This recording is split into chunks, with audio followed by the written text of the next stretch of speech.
guys, my name is Anna. I hope you're doing well, and I often see comments under my videos saying that the trends that I recommend are the wrong trends and are completely different from what other content creators share as their main inspiration and as their main trends.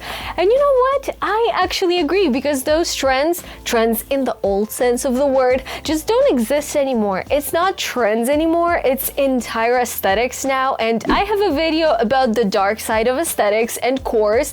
You can check it out here, and I will probably sound like that one Lady Gaga video. There can be 100 people in the room and 99 don't believe in you. And there can be 100 people in the room and 99 don't believe in you. You can have 100 people in the room that are watching you and 99 don't believe in you. You know, there could be 100 people in the room and 99 don't believe, but all it takes is one. But 100 fashion bloggers will talk about 100 different trends, and each one of them will be right in their own way. Same story with fashion magazines. The big general themes are usually similar, but the specific trends can look completely different from Vogue to any other magazine. So where is the truth? And who are we supposed to trust in this day and age? How did we even end up in a place where every influencer or content creator has their own personal list of trends? If you're curious and want to understand how this happened, stay with me and let's get into it. First, let's just break down what trends actually are and who even creates them. For some reason, a lot of people think fashion trends are basically designers just waking up one day and doing whatever they want, and then suddenly everyone has to wear it. Like, designers come up with something and boom, we're all supposed to follow along. And with that logic, the consumer, meaning you and me, is just this passive side that gets pressured into buying whatever is pushed from above. But that's not really how it works. Any brand or fashion house is, first of all, a business. And a business always follows demand, so trends aren't some kind of dictatorship. They're more like a mirror that reflects the mood of the moment. They're actual agencies called trend bureaus. Their whole job is to analyze and forecast fashion, cultural shifts, and consumer behavior. They put together these huge trend books, basically catalogs with predictions for years ahead. Those trend books break down everything: colors, shapes, textures, fabrics, materials, styles, all of it. And it's not random. They explain why certain things are expected to be popular and how it all connects to the needs and even the subconscious desires of society. If this sounds interesting, you can actually check out sites like the trend bureau WGSN and read some of their articles. Everyone knows Pantone, right? Well, WGSN, along with Coloro, are kind of their competitors. They also publish color forecasts. And here's a little peek at what they're predicting: key colors for spring-summer 2026, fall-winter 26-27, spring-summer 27, beauty colors for fall-winter 27-28, and it keeps going. In the articles, they explain all these colors in much more detail. And personally, it actually reminds me of the scene in Back to the Future where Marty was playing guitar and he was like, "Guess you guys aren't ready for that yet. But your kids are gonna love it." Like, we're not supposed to see those colors and those trends yet, but I'm pretty sure we will love it in the future. On YouTube, you can even find videos where they show the actual shades, but of course most of this info isn't really for regular people like us. It's expensive to access, and fashion houses are the ones buying these trend books. Big brands also usually have their own analytics departments digging into all this data. All of this eventually lands on the desk of the creative director and their team, and that's where the magic happens. The designer takes these forecasts, mixes them with the brand's heritage and DNA, and adds their own vision and expertise. And that's how a trend actually starts to take shape. Their goal isn't to force the whole world to follow some set of fashion rules. Their job is to predict, anticipate, and shape desires that are already forming in society. Another interesting thing is that mass market brands like Zara, H&M, and others, they get inspired by both the trend books and designer collections. Their entire business model is built around speed and hitting an already formed demand at the right moment. It's basically the Cerulean monologue from The Devil Wears Prada, where Miranda explains to Andy how a trend works. That's more or less how trends slowly move into the mainstream. So how do you figure out what's relevant right now and what's not? Just watching 1, 2, or 3 fashion shows won't tell you much. You need to break down at least 10 key brands from a season and pick out the common elements. For example, silhouette, color, print, material, styling techniques, and so on. It also really helps to know the history of fashion houses and As you guys know, there are some fashion history videos on my channel and there will be many more, so you're welcome to subscribe. So this way you can tell the difference between a brand's DNA and an actual trend. For example, tweed is part of Chanel's heritage. Tweed suits appear in every single collection, every single season, year after year, but if other fashion houses, ones that normally don't use tweed, suddenly start including it, then you can already tell it's becoming a trend. And while going through fashion shows, you can also spot broader movements that are shaping the season as a whole. Last year's spring-summer collection are a perfect example. The theme of childhood nostalgia was everywhere, and each fashion house interpreted it in its own way. Moschino featured childlike chalk drawings on a bag and on the back of a coat, and rumor has it, it's actually a real childhood drawing by the brand's founder, Franco Moschino. Coach had a naive heart-shaped and animal-shaped bags, and beyond the clothes, Bottega Veneta's set design had guests sitting on soft leather beanbag-like chairs shaped like different animals.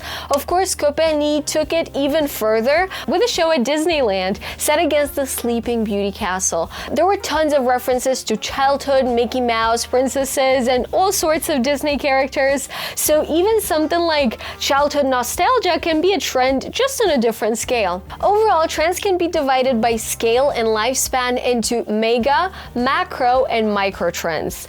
Mega trends are the most fundamental levels. It sounds like a transformer, doesn't it? Like mega trend. They shape the development of the whole industry for years to come. It's not about a specific item per se, it's about a big idea that guides fashion for the next 10 to 15 years. You probably already know a lot of these mega trends. Take the focus on health, for example. Before, like back in the day, health was mostly about treating illnesses, going to the hospital, waiting in line, but now it's shifted toward a more holistic approach, improving and maintaining the quality of life before any health problems even appear. So what are other mega trends that are happening right now? Sustainability is a big one. This includes conscious consumption, recycling, vintage, secondhand, resale, upcycling, customization, and slow fashion in general. And if you look closely, you can see this mega trend at every level. More and more young people are choosing vintage and secondhand shopping, not only because they don't have as much money to spend on clothes, but because that's where you'll find something authentic and something unique. And it's not just a couple of those two weird kids like in the neighborhood anymore. It's huge groups of people now. Mass market brands like H&M even take back clothes for recycling, trying to rehabilitate themselves and justify their massive production. Luxury brands release small upcycling collections. Miu Miu, for example, creates new pieces from old fabrics or literally reworks vintage garments. And overall, brands at different levels produce items that feel upcycled, even if they aren't officially upcycled. Examples could go on forever, but you get the idea. Another mega trend is digitalization. I can't pronounce that. Virtual clothing, digital runway shows, shopping directly inside social media, it's all part of it. Democratization and inclusivity are also mega trends. Think body positivity, gender-neutral fashion, and size inclusivity. You'll probably notice some mass market brands finally expanding their size ranges. And let's not forget nostalgia. We've already seen it creeping into collections and shows, and it's only growing stronger. Designers constantly go back to archives from past decades and reference them. In their collections, you can spot elements from the 1920s, 30s, 40s, all the way to the 2000s, and now even the early 2010s. I know people often criticize designers for not creating anything new, but they don't need to, because right now people genuinely love feeling nostalgic for past decades. The idea isn't to replicate a whole decade from top to bottom. They mix elements from different decades and style them in fresh ways. So that's basically it. We've just covered mega trends. But what about macro trends? Macro trends are more specific trends that dominate for at least 5 years, sometimes even 10. Take oversized silhouettes, for example. Remember when everything used to be tight-fitting and then suddenly we were all in huge t-shirts, hoodies, and baggy jeans? That lasted for years. Oversized is slowly fading now, and we're moving back to more body-defining shapes. Another example is the recent 2000s trend, the Y2K look. I don't remember exactly when it started, but I definitely remember filming some Y2K inspired videos during the COVID era, which, by the way, if you still don't follow me on TikTok and Instagram, it's definitely time to do so. It's so much fun. Join the gang. I was thinking of a better word, but I couldn't come up with any. And we're still seeing echoes of the Y2K macro trend, but now we're shifting toward a macro trend focused on the 2010s, which is insane.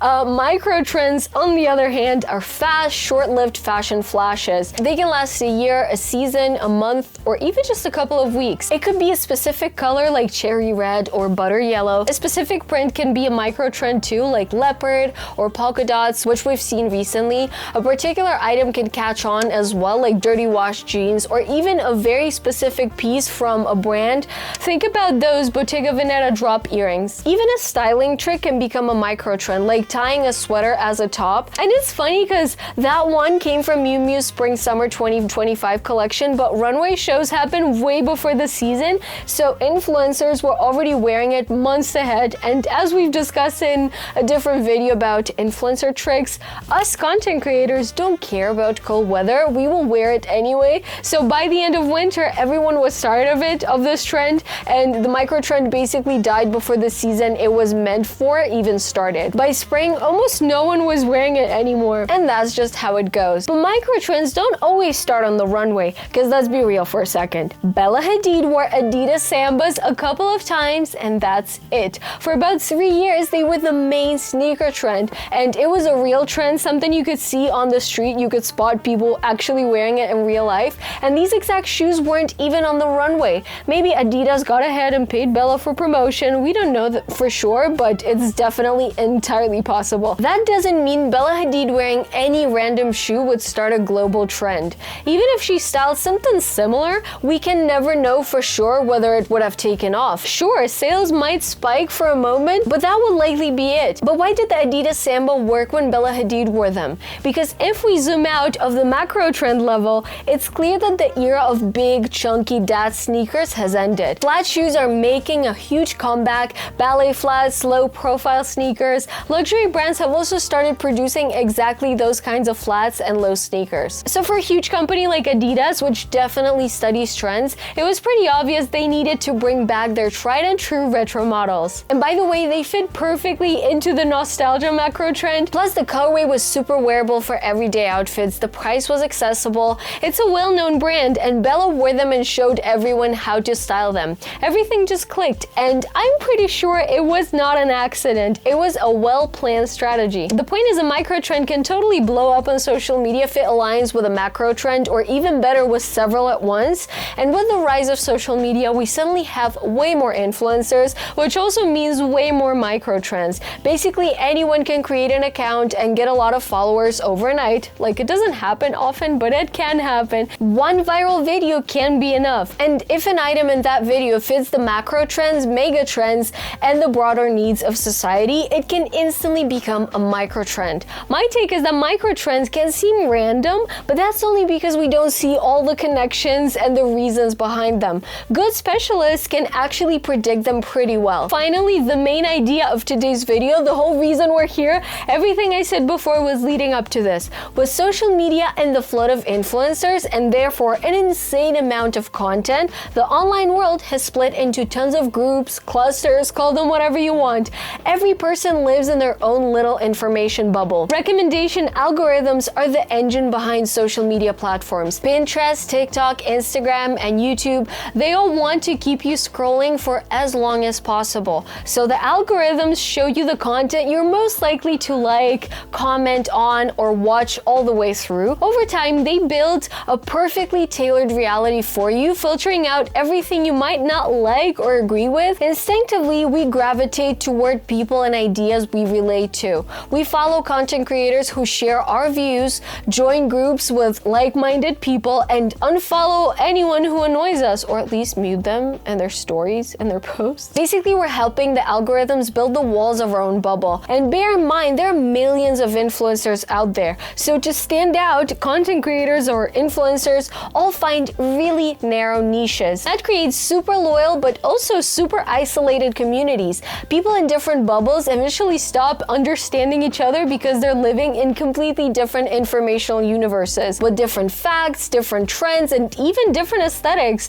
It feels like everyone thinks this way only because everyone in your bubble thinks more or less the same. Isn't it crazy how the lizard part of our brains online still guides us, like even on social media. Like you could call this group a tribe, like an algorithmic tribe, only now this tribe isn't based on geography, nationality, or culture. It's built entirely from your digital footprint and online behavior. Members may never meet in real life, which is sad, but they're connected by the platform's algorithm, which notices similar interests and keeps feeding them the same content. And unlike aesthetics and course, another internet phenomenon that I made a video about, I mentioned it earlier, if you want to check it out, it's here.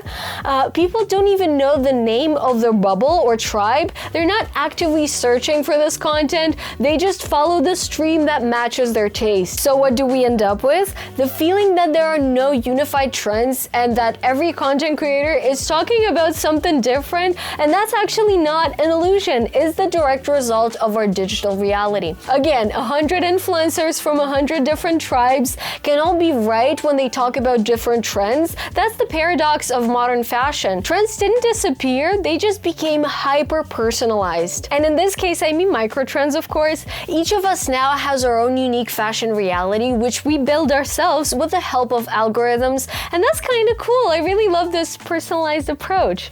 So if you're curious about my bubble or want to join the same tribe I'm in, you can follow me on my other social media platforms. I'm at Anna Tatlin everywhere, and all the links are down in the description. So what do you guys think about this whole micro trend approach? Do you like the idea that each of us has our own unique fashion reality, our own bubble that we create ourselves? Or do you prefer following the bigger macro trends or general trends from fashion magazines?